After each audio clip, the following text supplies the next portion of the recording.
The letter arrived in a crisp white envelope, stamped with the HOA's gaudy gold emblem. I already knew it was bad news before I even opened it. The HOA never sent anything unless it was a fine, a complaint, or some ridiculous new rule designed to make life miserable. But this was something else entirely. Effective immediately, your HOA dues will be increased by 500% to cover necessary community improvements. Failure to comply will result in penalties, liens, and possible legal action. I read it again just to make sure I wasn't hallucinating. 500%. That wasn't an increase, it was daylight robbery. I stormed into the HOA office, a squat little building at the end of the cul-de-sac, and pushed open the door. Behind the desk sat the devil herself, Gloria Ellsworth, the HOA president. She was a middle-aged woman with a permanently sour expression, the kind of person who thrived on making life miserable for everyone else. She looked up from her computer and gave me a fake, tight-lipped smile. "Ah, Mr. Kane Dawson. I assume you're here about the dues." "You assume right," I said, dropping the letter onto her desk. "What kind of scam is this?" Gloria folded her hands and leaned forward. "It's not a scam, it's necessary. The HOA has decided to make several improvements to the neighborhood." "That costs money." "Improvements?" I scoffed. "Like what?" "New landscaping, repainting the clubhouse, upgrading the pool area." I cut her off. "I don't use the clubhouse, I don't use the pool, and I sure as hell don't care about what flowers you plant." "Why should I be forced to pay for it?" Gloria's fake smile widened. "Because that's how an HOA works, Mr. Dawson. If you don't like it, you're welcome to leave." I clenched my jaw. I had lived in this neighborhood for over a decade. I wasn't going to be bullied out of my own home by some power-hungry bureaucrat. "You can't just raise fees by 500% overnight," I said. "That's extortion." "Oh, but we can," she said sweetly. "It was voted on by the board." "The board?" I muttered, shaking my head. "The same board that was made up of Gloria and her little group of yes-men." "This isn't over," she chuckled. "I'm sure it's not." I walked out of that office fuming, but I wasn't about to roll over and accept this. If the HOA wanted to play dirty, I'd show them just how dirty I could get. I spent the rest of the afternoon digging into the HOA's financials. I wasn't going to just sit back and accept Gloria's blatant money grab. If she thought she could drain the neighborhood dry without consequences, she was about to get a nasty surprise. I pulled up the HOA's last few years of budget reports, which I had access to as a homeowner, though they weren't exactly easy to find. After some digging, I started noticing discrepancies. The fees collected didn't match the expenses listed. There were vague charges for administrative costs that made no sense, and payments to a company called Ellsworth Property Management. That name rang a bell. It didn't take long to confirm my suspicion. The company belonged to none other than Gloria's nephew. She had been funneling HOA funds into a business run by her own family. I chuckled under my breath. That was exactly the kind of corruption I had expected, but exposing her wasn't enough. I wanted her to feel the consequences immediately, and I had just the plan. I made a few calls to some friends who worked in utilities and city planning. After some back and forth, I found exactly what I was looking for. The HOA office's power supply was separate from the rest of the neighborhood. It was on its own grid, tied to a commercial account. And that meant if someone requested a review of the account due to financial irregularities like, say, a fraudulent transfer of funds, it could trigger an automatic suspension of service until the issue was resolved. I submitted the request that evening. The next morning, I drove by the HOA office just in time to see Gloria and her cronies standing outside, staring at the darkened windows. The power had been cut. No lights, no air conditioning, no computer access. I parked across the street and watched as confusion turned to panic. Gloria's voice rose in frustration as she barked orders into her phone, but there was nothing she could do. The power company wasn't going to restore service until the financial discrepancies were cleared up, and that could take weeks. Residents started gathering, murmuring amongst themselves. Word spread quickly that the HOA was in trouble. A few homeowners approached me, asking if I knew what was going on. I played it off at first, but when I saw the growing frustration in their faces, I knew it was time to strike. I pulled out my laptop and showed them what I had found in the HOA's financial records. The payments to Gloria's nephew, the unexplained fees, the excessive dues increases. Everything was there in black and white. Gasps rippled through the crowd. People exchanged angry looks. Gloria must have noticed the shift in the atmosphere because she stormed over, face flushed with rage. She demanded to know if I had anything to do with the power outage. I simply smiled and handed her a printed copy of my findings. She snatched the papers and scanned them quickly, her expression shifting from anger to something else, fear. She had been caught and she knew it. The homeowners around us weren't just upset anymore, they were furious. Someone suggested calling for an emergency vote to remove Gloria and the board. Others demanded an external audit of the HOA's finances.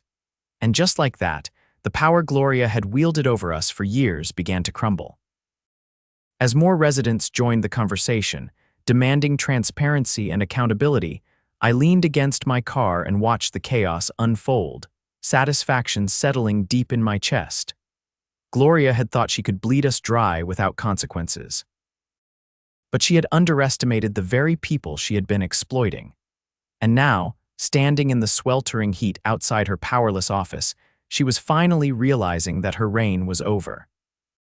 The crowd outside the powerless HOA office swelled as more homeowners arrived, drawn by the growing commotion. Murmurs turned to open outrage as copies of the damning financial records passed from hand to hand. People pointed at the documents, shaking their heads in disbelief. Some glared at Gloria, their faces tight with anger, while others whispered bitterly about the years of unexplained fees and arbitrary fines. Gloria's hands trembled slightly as she clutched the papers I had handed her, her knuckles turning white. She shuffled through them, her eyes darting frantically across the numbers and signatures. Beads of sweat formed on her forehead, though whether from the heat or the realization that her little empire was crumbling, I couldn't be sure. For a long moment she stood frozen, her lips pressed into a thin line. Then, as though flipping a switch, she straightened and attempted to regain control. Her voice rang out over the crowd, sharp and commanding, but there was an unmistakable edge of desperation beneath the surface. She insisted that the documents were being misinterpreted, that the payments to her nephew's company were legitimate, and that the increased dues were necessary for the community's upkeep. She claimed that everything had been approved through the proper channels, and if people had concerns, they should schedule an appointment to discuss them privately. That was the final straw. A middle-aged man near the front of the group, a retired contractor named Bill, stepped forward. His voice carried weight, honed by years of managing construction crews and negotiating with stubborn clients. He reminded everyone that the homeowners had a right to call for an immediate vote to remove the HOA board if there was evidence of financial mismanagement. He referenced the very bylaws Gloria had used as a weapon against us for years, citing the clause that allowed residents to demand a special election with enough signatures. Hope flickered in the eyes of those gathered, quickly replaced by determination. People nodded in agreement, and someone pulled out a clipboard and a stack of blank petition forms. Gloria's composure cracked. Her mouth opened and closed, but no words came out. Her gaze flicked from one homeowner to the next, realizing that the control she had wielded for so long was slipping through her fingers like sand. A woman named Angela, who had lived in the neighborhood longer than anyone else, spoke up. Her voice was steady, unwavering. She reminded everyone of the countless times the HOA had issued unfair fines, enforced rules selectively, and dismissed complaints from residents who couldn't afford to fight back. She spoke about the elderly couple who had been threatened with foreclosure over a minor landscaping violation, the single mother who had been harassed for having a child's bicycle in her driveway, the veterans who had been told they couldn't fly the American flag outside their homes. More voices joined in, each one adding to the growing list of grievances. Gloria took a step back, her carefully maintained mask of authority crumbling. She tried to argue, to insist that the homeowners were being irrational, but the crowd wasn't listening. The petition filled with signatures faster than I had expected. People lined up to add their names, their faces set with determination. The momentum was unstoppable. Then, a low, amused voice cut through the noise. It was a man I had never seen before, standing near the back of the group. He was tall, dressed in business casual attire, and carried a leather briefcase. He introduced himself as an attorney specializing in HOA litigation. Apparently, he had been invited by one of the homeowners who suspected trouble was brewing. He calmly explained that given the evidence of financial misconduct, the board could face legal consequences beyond just removal. If homeowners pursued a lawsuit, they could recover misused funds and possibly dissolve the HOA altogether if corruption was proven. That sent a ripple through the crowd, excitement mixed with righteous fury. Gloria's face drained of color. Her fingers clenched the stack of documents like they were the only thing keeping her upright. She stammered something about needing to consult with legal counsel, but her words barely registered. The homeowners weren't waiting for her permission anymore. A vote was scheduled for that very evening, using the emergency provisions in the bylaws. Volunteers spread the word, knocking on doors and sending messages to every resident in the community. As the sun dipped below the horizon, the neighborhood gathered in the park near the now darkened HOA office. A folding table was set up with ballots, and residents cast their votes one by one. Gloria and her cronies stood off to the side, watching helplessly as the tide turned against them. She had ruled through intimidation and bureaucracy for years, but none of that mattered now. When the final count was announced, the results were overwhelming. Gloria and the entire board had been voted out. A cheer erupted from the crowd. People clapped each other on the back, shaking hands and celebrating. For the first time in years, there was a sense of unity among the homeowners, a shared relief that the nightmare was finally over.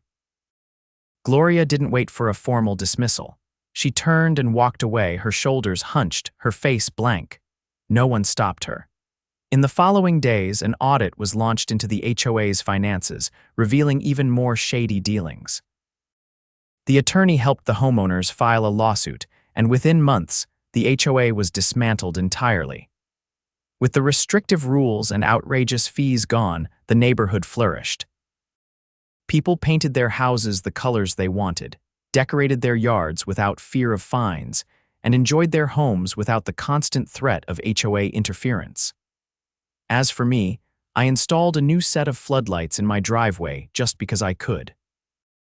And every time I flipped them on, basking in the warm glow of freedom, I couldn't help but think back to the night the HOA had been plunged into darkness.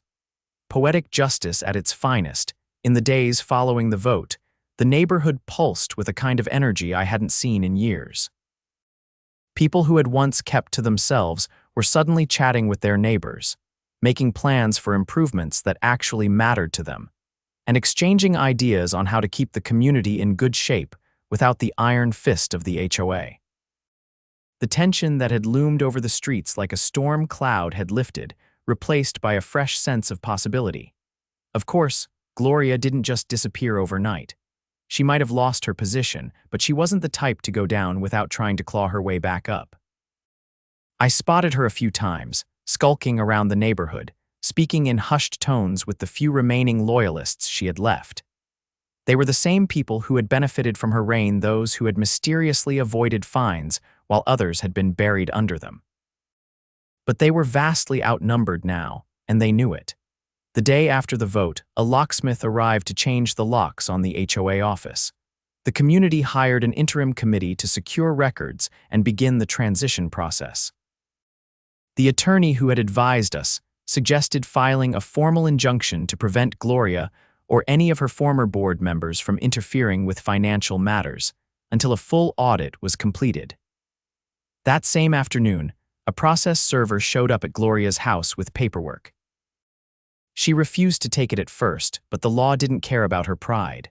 The documents were taped to her door, legally served whether she liked it or not. A few days later, I was in my garage when Bill, the retired contractor, dropped by with a grin that told me he had news. He wasted no time diving into it. The audit had uncovered even more financial misdeeds than we had initially suspected. The payments to Gloria's nephew's company were just the tip of the iceberg. There were inflated invoices for landscaping services that had never been performed, maintenance costs that didn't align with any actual work done, and even a suspicious consulting fee that had been paid out to a shell company, one that, upon closer inspection, traced back to an account in Gloria's name. She had been siphoning off money for years, and now the paper trail was undeniable. Bill leaned against the workbench in my garage, shaking his head in disbelief. The HOA had been sitting on a reserve fund that was supposed to be used for emergencies, yet it had been nearly drained by Gloria's schemes. That 500% dues increase. It had never been about improving the community. It was a last-ditch effort to cover up the financial black hole she had created before anyone could notice. But now, everyone knew. The community wasted no time filing a formal lawsuit against Gloria and the former board members who had enabled her. The attorney helped draft the case, citing fraud, embezzlement, and breach of fiduciary duty. The evidence was airtight, and the case moved forward swiftly. As the legal battle unfolded, the neighborhood underwent a transformation. Without the HOA breathing down our necks, people took pride in their homes again, not out of fear of fines, but because they wanted to. Yards that had once been forced into uniform monotony blossomed with individuality. Driveways were no longer battlegrounds for nitpicking violations. That old clubhouse Gloria had insisted needed costly renovations. It turned out the structure was perfectly fine. A few volunteers patched up minor wear and tear, and suddenly, it was a usable space again. One evening, as I sat on my porch, enjoying the hum of a neighborhood that finally felt like home, Angela stopped by with an update. She had been tracking the court proceedings closely, and things were not looking good for Gloria. The judge wasn't buying any of her excuses. The lawsuit had unearthed even more damning details. Not only had she been misusing funds, but she had also been manipulating property values to benefit herself and her allies. Several homeowners who had mysteriously received lower than average appraisals when selling their homes. That had been orchestrated to allow Gloria's associates to buy properties at a discount. The court ordered a forensic accountant to go through every transaction, and by the time they were done, the estimated damages exceeded hundreds of thousands of dollars. Gloria had no way out. A few weeks later, she was formally charged with fraud and financial misconduct. The court froze her assets, and she was forced to surrender her house to cover part of the restitution. It was poetic justice. She had spent years using the HOA to control others, and now she was being stripped of everything she had gained through corruption. The final blow came when her nephew's fraudulent property management company was exposed. He had been receiving HOA funds for non-existent services, and under legal pressure, he turned on Gloria to save himself. His testimony sealed her fate. The day Gloria officially moved out, the neighborhood gathered to watch. She loaded what little she had left into a car with a hollow expression.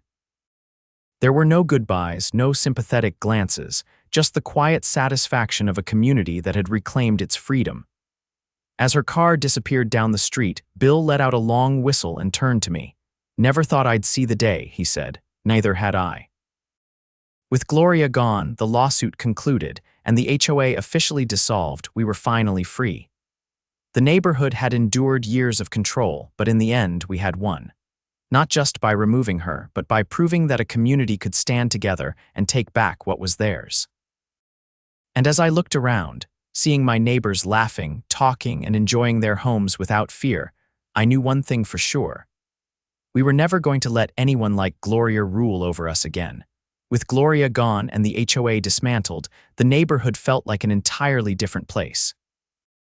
The oppressive atmosphere had lifted, and for the first time in years, people had control over their own homes.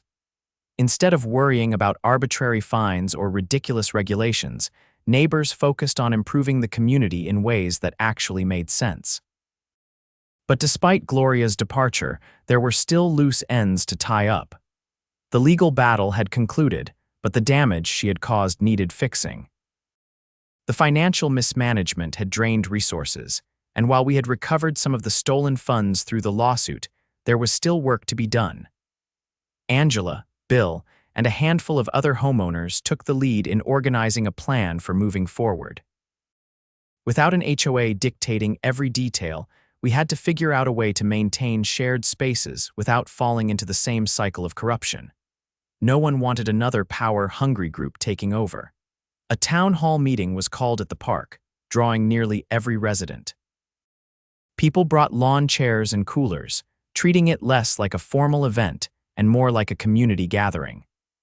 The air buzzed with excitement rather than frustration, a stark contrast to the tense meetings we had suffered through under Gloria's rule. Angela stood in the center, addressing the group while Bill held a clipboard, taking notes on suggestions. People threw out ideas for keeping the neighborhood in good shape without reinstating an HOA. Some proposed a voluntary association with clear, limited responsibilities, while others suggested splitting maintenance duties among willing participants. One of the biggest concerns was the shared spaces, the clubhouse, the playground, and the small green belt that ran through part of the neighborhood. Without an HOA, there was no longer an official budget for upkeep. But rather than arguing, people began volunteering resources. A retired landscaper offered to maintain the green belt at cost. A group of parents formed a committee to handle playground repairs. Even the old clubhouse, which had once been a symbol of HOA overreach, was repurposed as a free-use space that anyone could reserve without interference. The most surprising part: everything started running more smoothly than it ever had under Gloria. Without pointless bureaucracy and personal vendettas dictating decisions, people actually wanted to contribute. Instead of being forced to pay exorbitant fees for services they didn't need, homeowners could choose to help in ways that made sense for them. Meanwhile, I had my own project to handle. With Gloria's financial crimes exposed, there was still the matter of what would happen to her house. The court had seized it to cover part of the restitution, and it was set to go up for auction. I had no interest in buying it myself, but I knew someone who did. A few days before the auction, I met with a local nonprofit that specialized in helping veterans and low-income families secure affordable housing. After explaining the situation, they were more than eager to place a bid. The idea of turning Gloria's former home into a safe haven for someone in need was too perfect to pass up. When the auction day arrived, several of us showed up to witness it. Gloria was nowhere in sight. She had disappeared entirely after the lawsuit, likely too ashamed to show her face. Watching her house be sold off felt like the final nail in the coffin of her reign. The nonprofit won the bid, and within weeks, renovations began. The house was transformed, stripped of the gaudy, unnecessary modifications Gloria had made to distinguish herself from the rest of us. By the time the work was finished, it looked like a home again rather than a monument to corruption. The family that moved in was a young couple with 2 kids, both parents working in public service. They had been struggling to find affordable housing, and the nonprofit's assistance gave them the opportunity they needed. Seeing them settle in, watching their kids ride bikes in the driveway without fear of some ridiculous HOA complaint, was the final victory. Gloria had spent years dictating how the neighborhood should function, convinced that her vision was the only one that mattered. But in the end, it was the people she had tried to control who proved that a community could thrive without her interference. As I sat on my porch that evening, watching the sun dip below the rooftops, I realized that the battle wasn't just about defeating an HOA, it was about proving that people could govern themselves without greed or power games ruining everything. And as far as I was concerned, we had won. With Gloria gone and the neighborhood thriving, life settled into a rhythm that felt unfamiliar at first one, without the constant pressure of arbitrary rules and petty fines. People repainted their homes in colors that had once been deemed unacceptable. Families planted whatever they wanted in their yards, and the old clubhouse, once a hollow monument to HOA control, now buzzed with life as a shared community space. But just because Gloria was gone didn't mean the damage she had done had vanished with her. The audit had exposed years of financial mismanagement, but there were still lingering issues. The neighborhood's insurance had lapsed due to unpaid premiums, and some of the vendors Gloria had worked with were coming out of the woodwork, claiming they were owed money, many of them likely complicit in her schemes. Angela and Bill worked tirelessly to sort through the mess, but the deeper they dug, the more tangled it became. Records were incomplete, some invoices were outright fraudulent, and there were even missing payments on city fees for things like streetlight maintenance. It was as if Gloria had been siphoning money from every possible source, leaving the neighborhood in financial freefall. One evening, as the sun dipped low and the streetlights flickered on, a few of us gathered at the old clubhouse to go over what remained of the financial records. The room smelled of fresh paint from the recent renovations, and the once stuffy, overly formal space now felt welcoming. Bill ran a hand over his face, exhaustion creeping into his features. He had been combing through the paperwork for hours, cross-referencing every questionable transaction.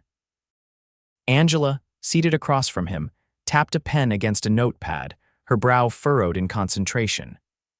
The deeper we looked, the clearer it became that some of the missing money wasn't just a matter of mismanagement, it had been funneled into private accounts through bogus service charges. Gloria had been paying for personal expenses using HOA funds, disguising them as necessary repairs or contractor fees. The worst discovery came when we found a set of documents buried beneath a pile of outdated meeting notes. They detailed a loan the HOA had taken out 2 years prior, a loan that was still outstanding. The problem, none of us had ever been informed about it. Angela's jaw tightened as she read through the terms. The loan had been taken out under the guise of community improvements, but the money had never been used for anything beneficial. The interest had been quietly accumulating, and if we didn't act fast, the neighborhood could be on the hook for the remaining balance. Determined not to let Gloria's final mess drag us down, we came up with a plan.